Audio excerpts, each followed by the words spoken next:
amazina ganje nabanyeta Gonzaga Nathan ndi musawo mutendeki webale muno kandi kuletana kintu kya kubaza kigambo HIV kandi tulire nsemerero muno kukora mu isomo ku sponsoring a program wenu because in lisomese bya magara.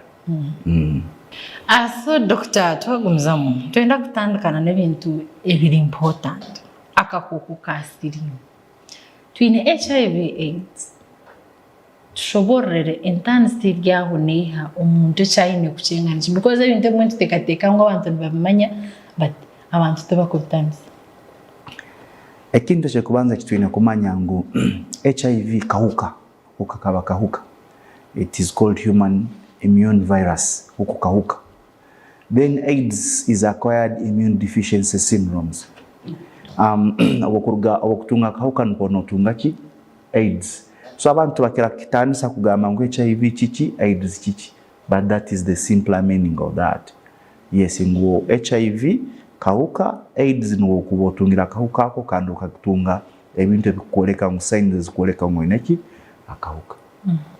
Wajerageranisa n'obwiro bw'akarere kumurenda kinana na mwenda obwiro bu omugenzi fire bongole rutaya yajireyo kweshoborraho ngo ainaka kukuka sirimu nsiyona ikabasa kuchumanya na n'obwiro bwa hati habire humpinduka ki namnonge kukwata gene nakakuka sirimu wakajerageranisa na n'obwiro bw'akare. Haroho ebintu bingi bihindukire amazima bagabaza. Akuito nombe twa training ngine mu myaka yetu. This is not what I'm saying. Ba fila bongole lutaya na mbere bafunire HIV walindwa gofa okimanyire just in HIV. Ekyo kubanza kibakuyamaga bakakwa septri. Echa kabiri ba fila bongole lutaya na mbere baferire tukatwine kweta slim. Slim just meant ngoli mutaitu ochekere ekuliri. And this is not the case now. And tubeine bintu bingi mono bigenzere mbihinduka mu bintu bya HIV. Fule finglo balutana mbere baferire nikanambe batungira kahuka abandi bakatamanyire nkuku bakatunga. Yes, abandi bakabakimanyire but community entitled a group yakabimanyire kaba bintu bitaitu. And life was moving on normally. And even management bwirobo ya HIV kabiri ntaitu compared ya hati yenye korosa zinu abokuba ira bagambaga bakutestingaga ne bakwa septri. Now this is not the case now. Things have transited. You test and you start the treatment after counseling. At least 87% of people abantu kinana musanju hali 10 mbamanya status zabo za HIV. Then abantu nsanju na musanju hali 10 balhamirazi, which is very good. Then nsanju na musanju bala balhamirazi nsanju na basatu, they are doing well, they are suppressing.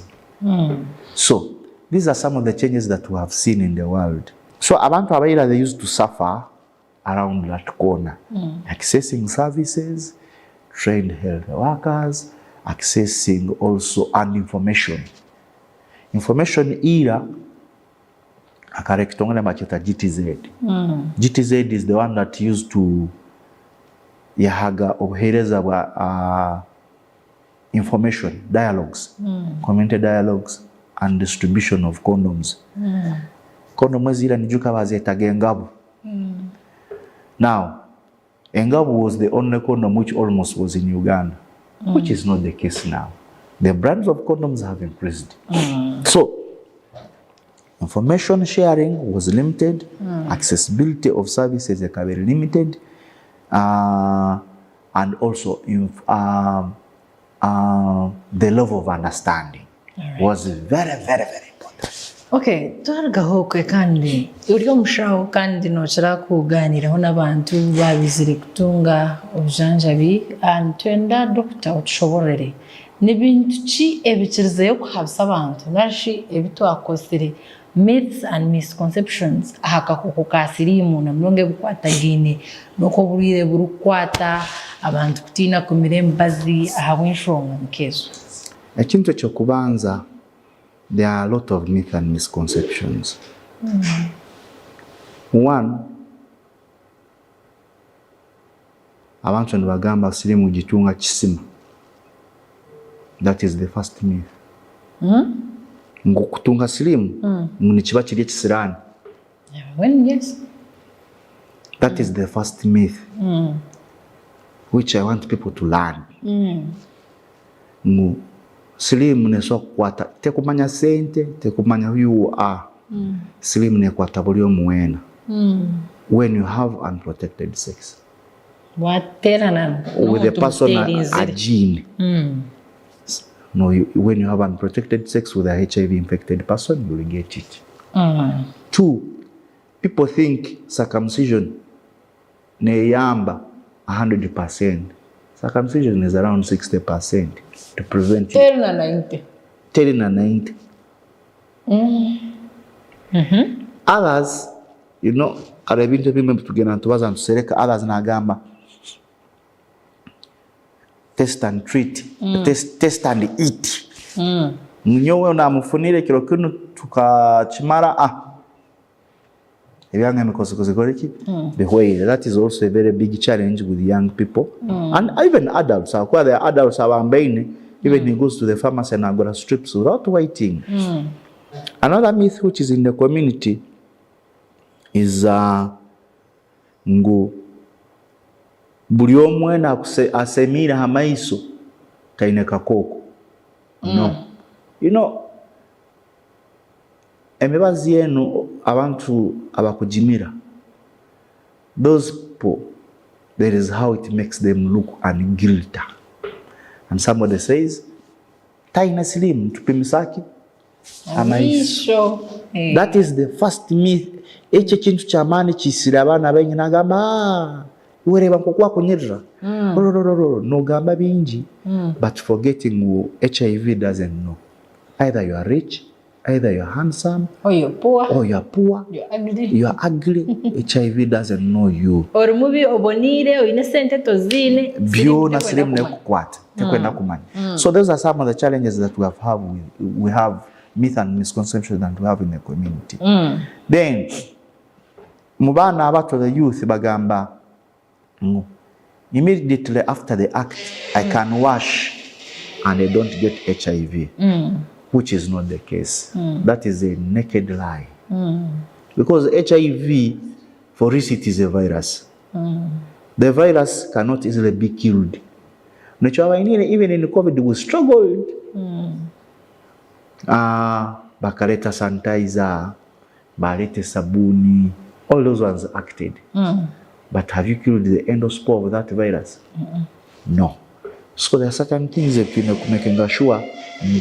When they say they are reduction risks, let us call them reduction risks, like a reduction risks. Like a as a potential HIV can be prevented in a way that even if I'm reckless, I cannot get HIV.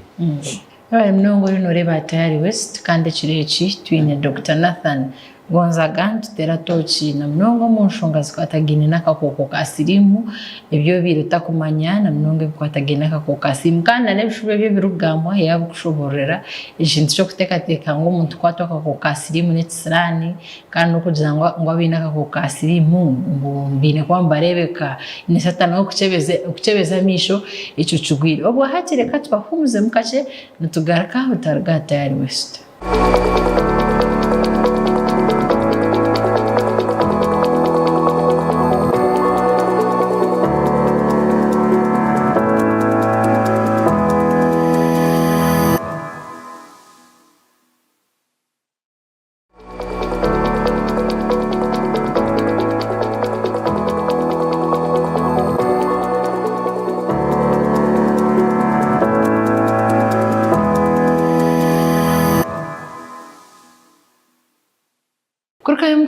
karunjako muri bwatari West program tushiri Omushaho wawe umuhereza wawe ndi Olivia Kamusiime kandi nyine Dr. Nathan twongera kuganira ahanshunga zkwatagene nakakoko kasirimu ubwo hati Dr. twagamba aha bwiro bwakaruka kakoko kasirimu kabekaruho myths and misconceptions by'abantu bakushira kura ebiresero mwe bakora muneshobi konka ntwena tushika point yenyine iwe ngo Omushaho nibihe byo kureba ngo kirizeyo kutambuza akakoko causes zo kugira ngo ziresereho akakoko kasirimu katamburire mu miringo ki ombantu bwa hati wabare munongo mutebakanisa wa program. The first cause is lack of knowledge. I want to provide information about HIV transmission. I want to another cause is people have been so reluctant on HIV. In terms of Mbakutwara's, by the way. Another thing is urbanization. For example, between our truck drivers, by uniformed men, mobile men with money. By innocent sugar daddies, so these are some of the things that have caused a lot of issues. Then mindset is a very big challenge. People are thinking different. Umuntu noza kumungamira ngo akakoko nikarabira na kugira aterekarika atito mchika chitu atunoreba in our tradition here marrying another way or your brother's wife is okay fokamwana anja ka finance rimu kandi mukazi we itajina. We have what we call discordant couples. So information is key. Then another thing is accessibility of services. People are not accessing services. It is not that the services are there. The services is real. Services is real. Abantu tibakwija kutubobereza. Aha. So amuntu nomugambira if you cannot use a condom takwenda kuna kujikozesa. Abantu bayine ngambo yokugamba ngo switi nanura mukavera. So that thing is it is a very big challenge cutting across in Uganda or in the whole world. People think a condom I have done nothing.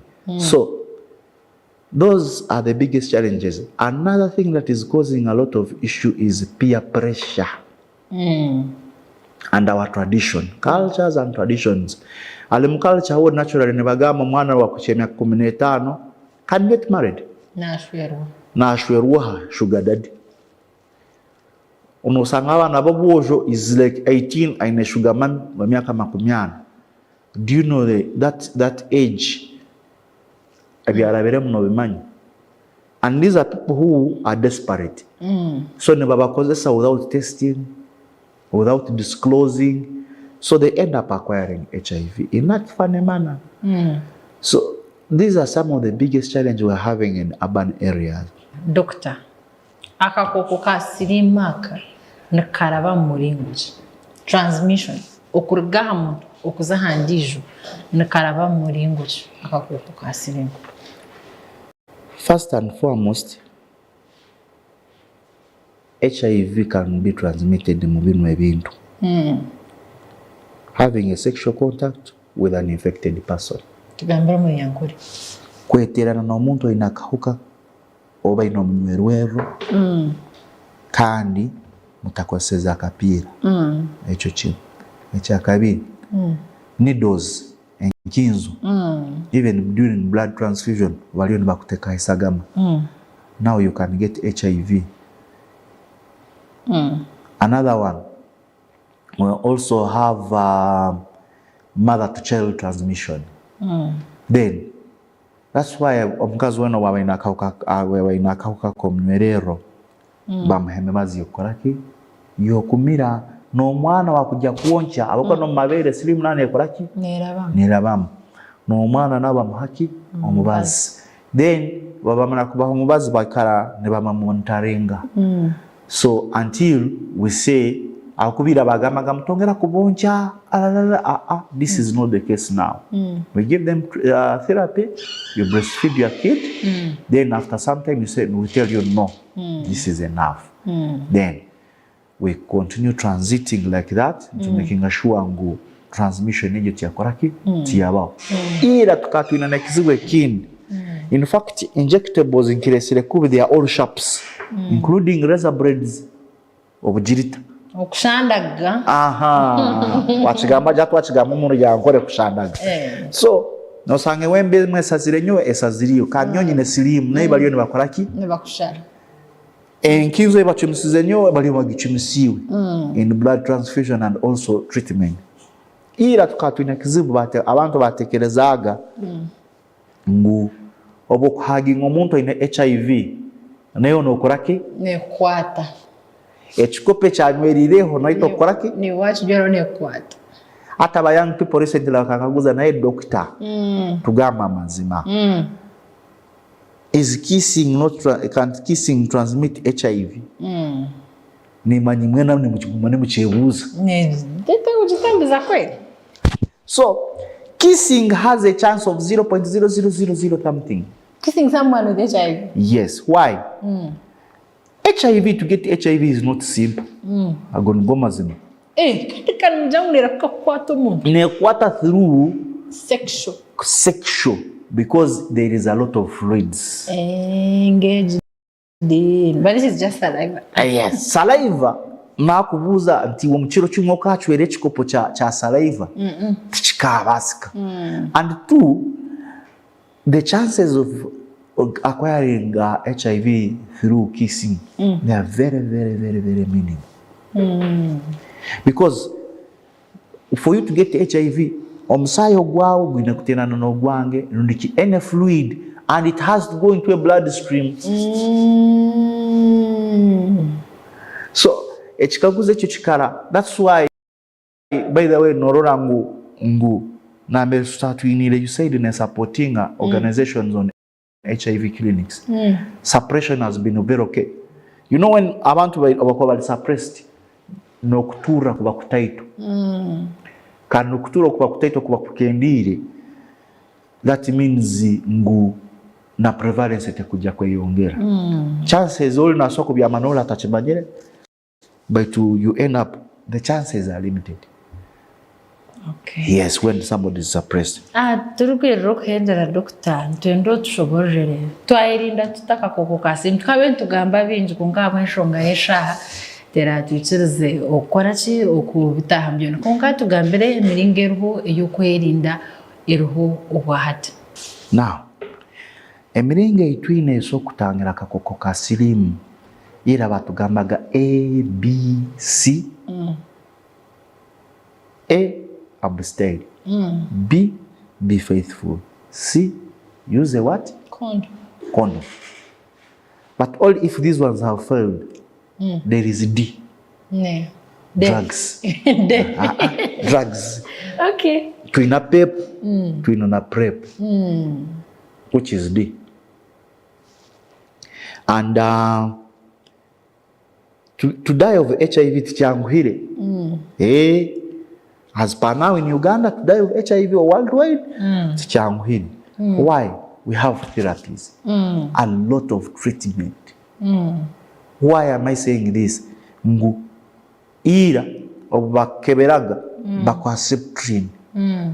Hata bakubya abasirukale baba cyane ruguru uko twakeberaga twakusanga musirimu tubanga tukebera ntukebera abasirukale bawo otukusanga abasirukale baba cyaraho eruguru tugamba ekikweta CD4 count so cell difference ngama hati on tutamwa tumoseptrin ene mbazile katwaze tukoleki tujahule like that but now it is test and treat. Hakuba hata warera basinima bakirobe ntibachamena na septrin. No, until if maybe you get other infections. No basoko hachi antibiotics. So ebintu ebibyona nibiyamba. PEP is post-exposure prophylaxis. PrEP is pre-exposure prophylaxis. PEP mukweterine otachimanyira omuntu ina slimu bakakuhemebaza. PrEP is free before. So this before here, it has also helped. And the drugs are there. Remember Zelio, you have some Marwaro, health center 3s, 4s, hospitals, and Bazia Kwazerechi, and now other private clinics is in for free. So, nicho tukugambira ngu abstain, be faithful, use a condom. If you can't, use drugs. Ewe mnonga umrevu watari West Kanwa watu ino kurugaitu watanza shaishatu zechiro buri izoba ry'urwa kabiri program nebere Omushaho waawe twabantuganira ahanshonga izirukoreta kakoko ka sirimu ezakubasa kuba ezo biro takamanyire kandi okuwa kubasa kerinda kandi oguwarwire nawo kutunga obujanjabi okugira ngo atakarangira kajanja. Program Omushaho waawe nekishibwa habari Antonde School of Nursing and Midwifery obwatimba kugira bakwinira omushana mnonga iwori kwenda kushoma obunasi hamwe na diploma obwati bakwinire certificate hamwe na diplomas omunursing hamwe na nokuzarisa kandi bakugira ngo iwerebe kangu wareta epapura byawo shime kuba ukozireje urujungu hamwe na nokubara ebirumu sciences zirimu physics, biology, chemistry okugira ngo base kuba netunjira kandi omugisha gwo kushomera ari Antonde School of Nursing and Midwifery bakugira ngo bakwinye binje bakwegesa mnongo gwe orayitunjira omugisha akabasa kuba nabegitaho ebirumu kandi ebyakarumagezi hamwe na sonography ebyotini kufera kandi we wakuba notegansuwa otarkwebasa watimba kugira ngo bakwinire bursaries ezo kugira ngo ije ubase kutunga obukugu bashanje aho omuri Antonde umuhanda ugurukuza Kampala abona bari Antonde School of Nursing and Midwifery. Program yabere Omushaho waawe nyowe Olivia Kamusiime uyikize nkusiburaha ekatureba ne week kwijoro wa kabiri shahanzuzwe utarga hatari West. Program Omushaho waawe yabane ku kibaho lya Antonde School of Nursing and Midwifery. Libetabe jibwena abahiriza sini ya kanane ya mukaga kwija kwehanditsa habwa amashomo ga certificate na diploma ombunasi obuzarisa na lab technology. Omwejero kwenda omwanya oshemere kubushyikiro kubara n'orujungu hamwe n'ebya science.